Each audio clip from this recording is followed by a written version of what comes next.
अस्सलामुअलैकुम। Hope so all of you will be doing great.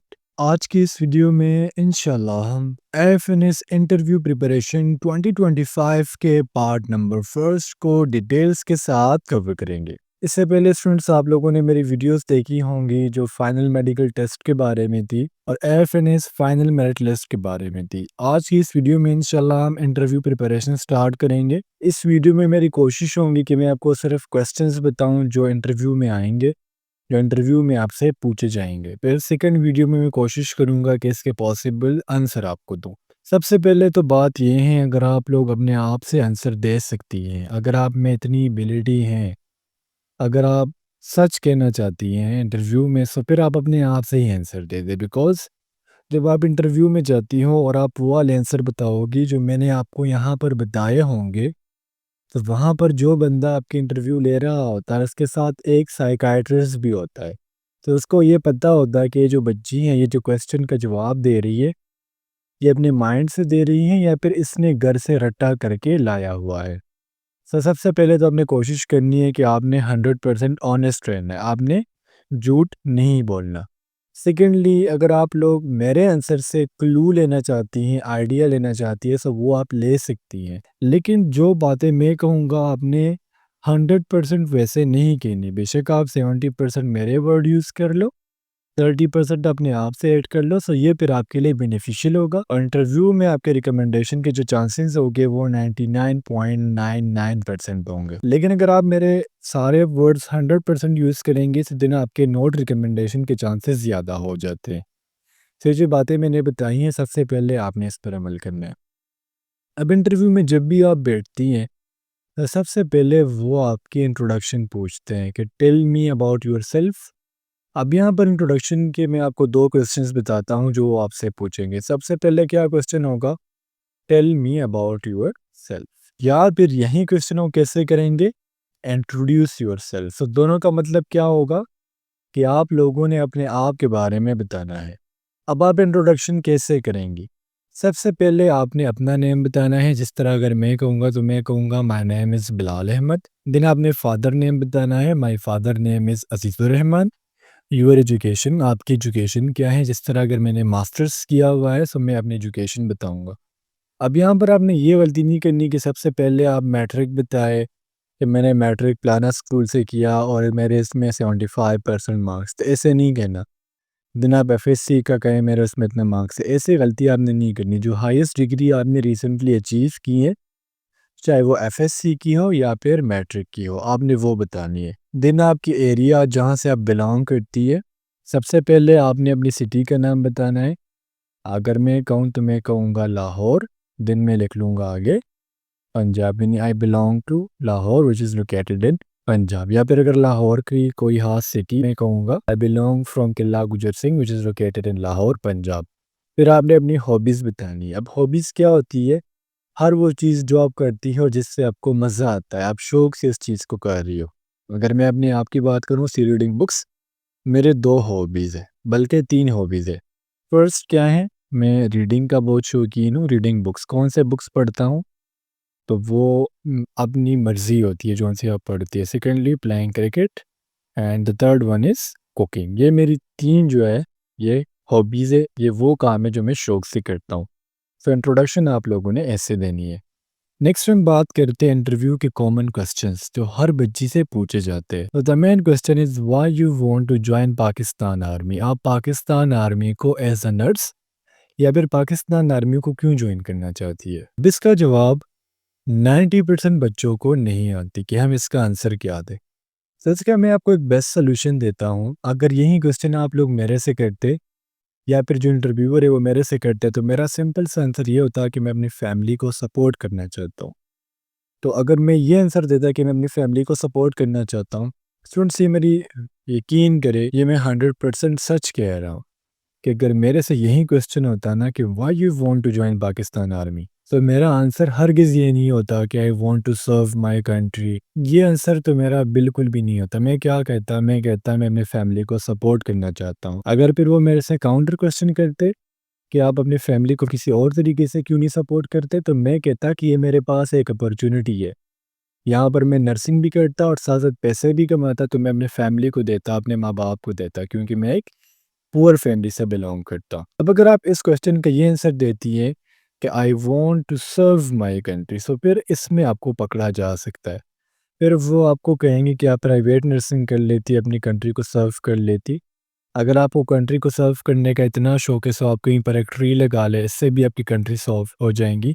आप Pakistan navy में चली जाएँ, वहाँ पर भी आपकी यानी ये जो ख्वाहिश है कंट्री को सर्व करना, ये पूरी हो जाएँगी। सेकंड जो आंसर होता है इस क्वेश्चन का, जो बच्चे देते हैं, वो कहते हैं कि मेरे माँ-बाप की ये विश थी, उनकी ख्वाहिश थी।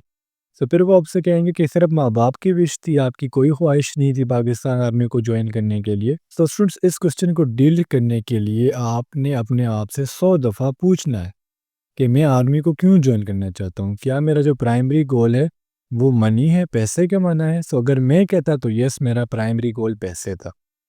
और आपका प्राइमरी गोल क्या है? कि आपने वाक़ई कंट्री को सर्व करना है, या फिर आप अपने माँ-बाप की विश को पूरा कर रही है। सो ये जो क्वेश्चन है, ये अपने आप से 100 दफ़ा पूछे। देन डायरी में पॉसिबल जितने भी ज़हन में क्वेश्चंस के आंसर आ रहे हैं, वो आपने अपने पास लिख लेने हैं। देन आ जाए to question number 2, some common general knowledge questions. वो आपसे जनरल नॉलेज के क्वेश्चंस कर सकते हैं। जिस तरीके से मैंने पीएमए 147 में कहा था कि ये मेरी ख्वाहिश है, मैंने 2 जवाब दिए थे। फर्स्ट उनके, मैंने फैमिली को सपोर्ट करूँ, सेकंडली ये मेरे माँ-बाप की ख्वाहिश है कि मैं पीएमए 147 को जॉइन करूँ। तो फिर उन लोगों ने मेरे से क्वेश्चन किया कि इस टाइम इन देखिए, इनको या तो ऐसे ये लगे होते हैं, ठीक है, उनकी वर्दी के ऊपर, या चाँद तारे लगे होते हैं। सो वो आपसे ऐसे क्वेश्चंस कर सकते हैं कि आप मेरे सामने वर्दी पर निशान को देखो, मैं कौन से रैंक में हूँ। तो आपसे आर्मी के रैंक्स के बारे में पूछा जा सकता है, यहाँ पर लिख लूँगा रैंक्स, या फोर्स इन पाकिस्तान के बारे में पूछा जा सकता है। सिंपली आप ये समझ लें कि पाकिस्तान की हिस्ट्री में आपसे कहीं पर भी क्वेश्चन किया जा सकता है। हमने जनरल नॉलेज पढ़ लेनी है। सेकेंडली, एब्रीविएशंस बहुत ज़्यादा ज़रूरी है। जिस तरह मेरे से पूछा गया था कि यूएई किस चीज़ का एब्रीविएशन है। यूएई स्टैंड्स फॉर, आपको पता है UAE stands for United Arab Emirates. तो इस तरीके से जो इम्पोर्टेंट एब्रीविएशन है, जिस तरह सार्क हो गया, इसके अलावा यूएनओ हो गया, यूनिसेफ हो गया। सो जो इम्पोर्टेंट एब्रीविएशंस है, ये भी आपने याद करके जाना है। दिन आपके आपसे पूछा जाता है tell me about your family. अब इस फैमिली में आपके बहन भाई दोनों आ जाते हैं। आपने क्या कहना है? जिस तरह अगर मैं अपनी बात करूँ, तो मैं कहूँगा we are 3 siblings including me. तो मैं इस तरह कहता, ठीक है।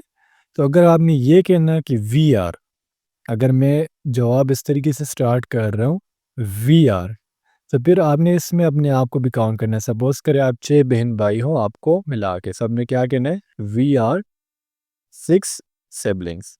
लेकिन अगर आपने जवाब आई से स्टार्ट करना है, तो फिर आप क्या कहेंगी? I have 5 siblings. आपने फिर यहाँ पर अपने आप को इंक्लूड नहीं करना, बिकॉज आपने आंसर किस से स्टार्ट किया था? आई से स्टार्ट किया था। तो इस पर थोड़ी सी फोकस करनी है। सिबलिंग्स के बारे में आपने बताना किस तरीके से हैं। ये आपने स्टार्ट करने हैं अपने एल्डर, चाहे वो बहन हो चाहे वो भाई हो। दिन आपने इस तरीके से डाउन आते जाना है, और लास्ट में सबसे जो छोटा होगा, यंगर होगा, उसके बारे में बताना। इनकी प्रोफेशंस के बारे में भी आप बता सकती है। दिन वो आपसे आपके मेरिट्स और डीमेरिट्स पूछ सकते हैं। लेकिन यहाँ पर स्टूडेंट्स, मेरिट तो आप कोई भी लिख सकते हैं, लेकिन डीमेरिट हमेशा आपने वो लिखना है या वो बताना है जिससे किसी दूसरे इंसान को क्या ना हो? तकलीफ ना हो। समझ रहे हैं ना आप? अब अगर डीमेरिट ऐसे लिखूं कि उससे दूसरे को तकलीफ हो, लाइक गालियाँ देना, अब्यूजिंग, तो ये भी तो एक डीमेरिट है ना। गालियाँ देना कोई अच्छी खूबी तो नहीं है, लेकिन इससे दूसरे इंसानों की आ, तकलीफ उनको मिलता है। सो दैट्स वाई मैं ऐसे डीमेरिट्स लिखूंगा। जिस तरीके से चाय ज़्यादा पीना, ये एक डीमेरिट है। कम सोना, ये एक डीमेरिट है। फ़ोन ज़्यादा चलाना, ये एक डीमेरिट है। तो इस तरीके से अब आपने मेरिट्स और डीमेरिट्स, कम से कम आपको 5 मेरिट्स और 5 डीमेरिट्स का पता होना चाहिए। अब इसका शॉर्टकट ट्रिक तो ये है कि गूगल से निकाल ले, लेकिन उसका फ़ायदा नहीं है। मेरिट्स और डीमेरिट्स हमेशा वही लिखेंगे जिसको आप प्रूफ कर सकती है। अगर मैं कहूँ कि मेरे एक मेरिट ये है कि मैं बुक्स रीडिंग करता हूँ, तब वो मुझसे पूछ सकते हैं कि बेटा आपने कौन-सी बुक्स अभी तक पढ़ी है? आपका सबसे बेस्ट बुक कौन-सा है? तो ऐसे मेरिट्स और डिमेरिट्स लिखने हैं जो आपके अंदर मौजूद हो। बेशक अगर वो आपसे 5 पूछे, आप 3 बता दें कि सर मेरे में सिर्फ़ और सिर्फ़ ये मेरिट्स हैं। अब यहाँ पर एक और चीज़, आपने इंटरव्यू में हाजी साहब नहीं बनना। सर मैं 5 वक़्त का नमाज़ी हूँ, ये एक मेरिट है, लेकिन यहाँ पर ऐसा लगता है कि आप झूठ बोल रहे हो। सो ये वाला जो मेरिट है ये अपने ज़हन से निकाल लें। अच्छा, 6 नंबर क्वेश्चन बहुत ज़्यादा इंटरेस्टिंग है। What will you do if you are not selected? अगर हम आपको नॉट रिकमेंड करते हैं या फिर आपको सेलेक्ट नहीं करते, सो आप आगे क्या करेंगे? तो आप आगे क्या करेंगे, इसका आंसर आपने मुझे कमेंट सेक्शन में बताना है। इंशाल्लाह इसके पार्ट नंबर 2 में मैं आपके साथ मज़ीद क्वेश्चंस डिस्कस करूँगा और कोशिश करूँगा कि उसके आंसर भी मैं आपको बता सकूँ, ताकि आपको क्लू मिल सके, आइडिया मिल सके कि आप अपने इंटरव्यू के क्वेश्चन को किस तरीके से पिक करेंगे। और यहाँ पर मैंने एक मिस्टेक कर ली है कि मैंने पहले आपके साथ इंटरव्यू के क्वेश्चंस डिस्कस कर लिए। मुझे पहले एक पैटर्न बना लेना चाहिए था कि आप इंटरव्यू रूम में कैसे जाएँगी, बैठेंगे कैसे, बोलेंगी कैसे, क्वेश्चन को आंसर कैसे करेंगी। तो कोशिश करूँगा इस वीडियो के अपलोड होने के बाद जल्द ही इंशाल्लाह इस पर वीडियो बनाऊँगा। बट आपने कोशिश करनी है कि उस वीडियो को आपने लाज़मी देखना है, बिकॉज़ उसकी वजह से आपके रिकमेंडेशन के जो चांसेस होंगे वो ज़्यादा होंगे। सो ये थी स्टूडेंट्स आज की हमारी video about the FNS interview preparation part number first. Next video में मिलते हैं। अल्लाह हाफ़िज़।